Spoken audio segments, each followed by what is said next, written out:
فادخلی فی عبادی وادخلی جنتی۔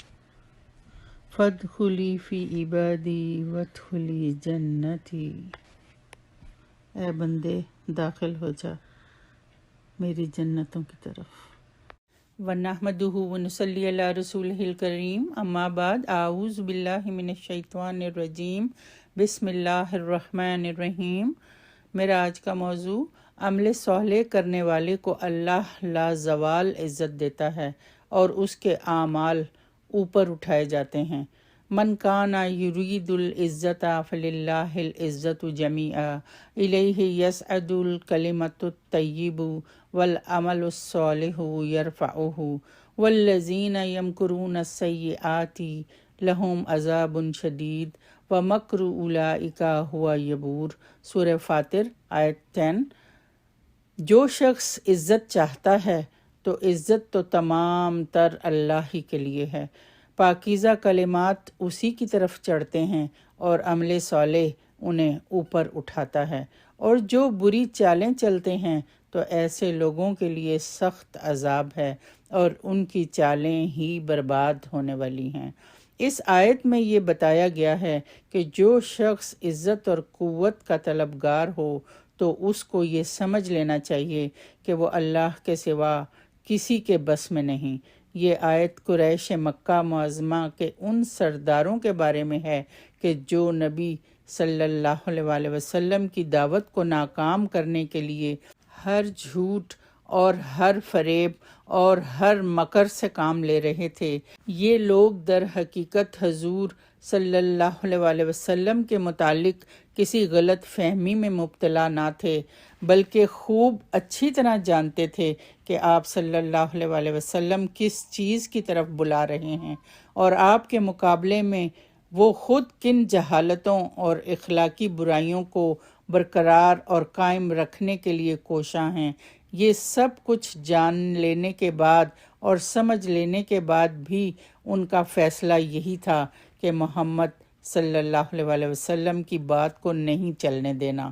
اس مقصد کے لیے انہوں نے ہر اوچھے سے اوچھا ہتھ کنڈا استعمال کیا۔ انہیں یہ معلوم تھا کہ اگر محمد صلی اللہ علیہ وسلم کی بات چل گئی تو ہماری بڑائی ختم ہو جائے گی اور ہمارا اثر و رسوخ مٹ جائے گا، اور ہماری جو عزت سارے عرب میں بنی ہوئی ہے وہ خاک میں مل جائے گی۔ مشرکین مکہ کی حرم کعبہ کی وجہ سے عرب بھر میں عزت کی جاتی تھی، اور وہ یہ سمجھتے تھے کہ اگر وہ اسلام لے آئے تو یہ سارا بنا بنایا کھیل بگڑ جائے گا، اور انہیں یہ سمجھایا جا رہا ہے کہ یہ عزت بھی تمہیں کعبہ کے متولی اور پاسبان ہونے کی وجہ سے حاصل ہے، اور کعبہ کو حرم بنانے والا اللہ تعالیٰ ہے۔ تم اور تمہارے معبودوں میں یہ طاقت نہیں تھی کہ تم مکہ کو حرم بنا سکتے۔ اب اگر تم کعبہ کے مالک ہی کی مخالفت پر کمر بستہ ہو گئے ہو تو سوچ لو تمہاری یہ عزت کیسے برقرار رہ سکتی ہے۔ عزت تو صرف اسے ملے گی جو اللہ تعالیٰ کا فرما بردار ہوگا، کیونکہ تمام تر عزت کا سرچشمہ تو اللہ سبحانہ تعالیٰ کی ذات ہے۔ تم لوگ اس کے دشمن بن کر کبھی بھی عزت حاصل نہ کر سکو گے۔ اس کے ہو جاؤ گے تو وہ تمہیں مل جائے گی، اور اس سے منہ موڑو گے تو ذلیل و خوار ہو کر رہو گے۔ اللہ کے سوا تم نے جن چیزوں کو معبود بنا رکھا ہے یا جن سے عزت کی توقع پر دوستی کر رکھی ہے، وہ کسی کو عزت نہیں دے سکتے۔ اس آیت میں اللہ تعالیٰ سے عزت و قوت حاصل کرنے کا طریقہ بتایا گیا ہے۔ اس کے دو اجزاء ہیں، ایک کلمہ طیبہ یعنی کلمہ توحید، اور ایک اللہ کی ذات و صفات کا علم۔ دوسرا عمل صالح یعنی دل سے ایمان لانا اور پھر ایمان کے تقاضے کے مطابق شریعت پر عمل کرنا۔ حضرت شاہ عبد القادر رحمۃ اللہ نے موضوع القرآن میں فرمایا کہ حصول عزت کا یہ نسخہ بالکل صحیح و مجرب ہے، شرط یہ ہے کہ ذکر اللہ اور عمل صالح پر مداومت ہو، یعنی مسلسل اور لگاتار کیے جائیں۔ جب یہ مداومت ایک حد مقرر پر پہنچ جاتی ہے تو اللہ تعالیٰ اس کے کرنے والے کو وہ لازوال عزت دیتا ہے جو دنیا اور آخرت میں نصیب فرماتا ہے، جس کی نظیر نہیں ملتی۔ جو شخص اللہ کے جتنے قریب ہوگا اسی قدر وہ عزت کا حقدار اور صاحب توقیر ہوگا۔ اس کے برعکس جو شخص اللہ سے جتنا دور ہوگا اسی قدر وہ ذلیل ہوگا، چاہے دنیا میں کتنا ہی باعزت اور صاحب ثروت ہو، یعنی دولت مند ہو۔ آج کے انسان بھی صاحب ثروت ہونے کے باوجود ذلیل و خوار ہو رہے ہیں۔ کیوں؟ اللہ سے دوری کی وجہ سے، تکبر کی وجہ سے، اللہ کی نافرمانیوں کی وجہ سے۔ سورہ المنافقون کی آیت میں یہ مضمون اس طرح بیان ہوا ہے، وَلِلَّهِ الْعِزَّةُ وَلِرَسُولِهِ وَلِلْمُؤْمِنِينَ وَلَكِنَّ الْمُنَافِقِينَ لَا يَعْلَمُونَ۔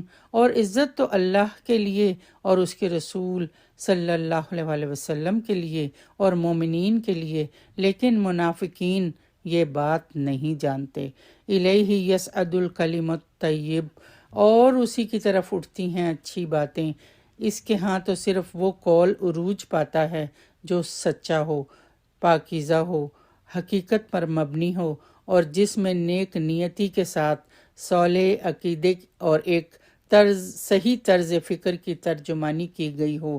پھر جو چیز ایک پاکیزہ کلمے کو عروج کی طرف لے جاتی ہے وہ قول کے مطابق عمل ہے۔ جہاں قول تو بڑا پاکیزہ ہو مگر عمل اس کے بالکل خلاف ہو، وہاں قول کی پاکیزگی اثر ہی نہیں کرتی۔ محض زبان سے کہہ دینا کافی نہیں ہوتا، اسے عروج پر پہنچانے کے لیے عمل صالح کا زور درکار ہوتا ہے۔ ہر اچھی بات، ہر اچھا نظریہ، ہر اچھا خیال، دعوت حسنہ اور موعظہ حسنہ گویا کلمہ طیبہ ہے۔ مفسرین نے لکھا ہے کہ الکلمۃ الطیب سے مراد اللہ تعالیٰ کا ذکر، دعا، تلاوت قرآن اور علم و نصیحت کی باتیں ہیں۔ ایک حدیث میں رسول صلی اللہ علیہ وسلم کا ارشاد ہے کہ اللہ تعالیٰ کسی قول کو بغیر عمل کے اور کسی قول و عمل کو بغیر نیت کے اور کسی قول و عمل اور نیت کو بغیر مطابقت سنت کے قبول نہیں کرتا۔ قرطبی۔ اس سے معلوم ہوا کہ مکمل قبولیت کی شرط سنت کے مطابق ہونا ہے۔ اگر قول بھی ہے، عمل بھی ہے اور نیت بھی، یہ سب درست بھی ہوں مگر طریقہ عمل سنت کے مطابق نہ ہو تو قبولیت تامہ حاصل نہ ہوگی۔ ایمان بھی چونکہ کلمہ طیبہ ہے، کلمہ طیبہ پاکیزہ بات میں اوپر اٹھنے کی صلاحیت یعنی ترفع کی خدا داد صلاحیت موجود ہوتی ہے، اور یوں ہر کلمہ طیبہ اللہ کے حضور پیش ہوتا ہے، لیکن ترفع کی اس صلاحیت کو نتیجہ خیز بنانے کے لیے محنت اور کوشش کی بھی ضرورت ہوتی ہے۔ اسی لیے فرمایا گیا والعمل الصالح یرفعہ، اور عمل صالح اسے اوپر اٹھاتا ہے۔ یعنی ایمان، یقین، اچھے خیالات، اچھے نظریات اور اچھے عزائم اکیلے مطلوبہ نتائج حاصل نہیں کر سکیں گے جب تک ان کے ساتھ محنت اور تگ و دو نہیں ہوگی۔ گویا حقیقی کامیابی کے لیے ایمان اور عمل صالح دونوں لازم و ملزوم ہیں۔ جس طرح کلمہ توحید اور تسبیحات بغیر عمل صالح کے کافی نہیں، اسی طرح عمل صالح اور امر و نواہی کی پابندی بھی بغیر کثرت ذکر اللہ کے بے رونق رہتی ہے۔ ذکر اللہ کی کثرت ہی اعمال صالحہ کو مزین کر کے قابل قبول بنا دیتا ہے۔ اور پھر اسی آیت میں آگے اللہ تعالیٰ فرماتے ہیں والذین یمکرون السیئات لہم عذاب شدید، اور جو لوگ بری سازشیں کر رہے ہیں ان کے لیے سخت سزا ہوگی۔ ومکر اولئک ھو یبور، اور ان کی سازشیں ناکام ہو کر رہ جائیں گی۔ کفار مکہ کی چالیں ان پر ہی الٹی پڑیں حتیٰ کہ مکہ فتح ہو گیا اور کفر کی کمر ٹوٹ گئی۔ جنگ بدر کے مقام پر اللہ نے انہیں شکست فاش سے دوچار کیا۔ ان کے 70 بڑے بڑے سرغنے قتل ہو گئے جنہیں نہایت ذلت کے ساتھ قلیب بدر میں پھینک دیا گیا اور اتنے ہی آدمی قید ہو گئے تو ان سب کے کس بل نکل گئے۔ آج ہمارے حکمرانوں کے لیے بھی عبرت ہے، بری چالیں واپس پلٹ کر اپنے کرنے والے پر ہی پڑتی ہیں۔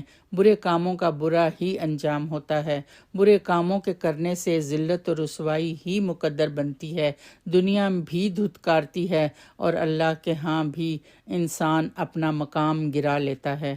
پر افسوس کے ساتھ کہنا پڑتا ہے کہ انسان جب برائی پر کمر باندھ لیتا ہے تو اسے پھر اللہ کی ناراضگی کی بھی پرواہ نہیں رہتی۔ لیکن انسان کو یہ یاد رکھنا چاہیے کہ اللہ سبحانہ تعالیٰ کے ہاں عزت اور توقیر صرف تقوی والوں کو ہی ملتی ہے، یعنی اللہ سے ڈرنے والوں کو ملتی ہے۔ ہر نیک عمل کا صلہ وہ بڑھا چڑھا کر دیتا ہے۔